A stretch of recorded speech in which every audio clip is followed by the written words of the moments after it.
When I was young, or child, I was with my mother in the kitchen, and I saw her cooking and moving.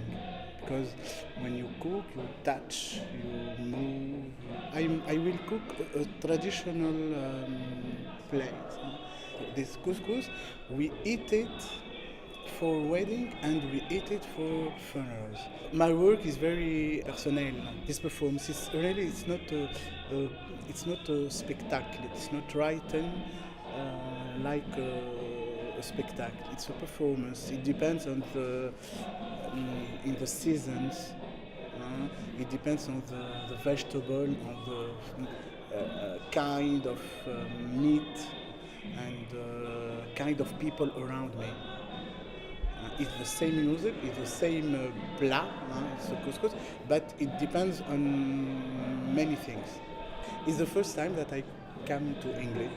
I'm very happy to be here if you want to, to hear that. It's for me, no, it's the first time that I work in the university.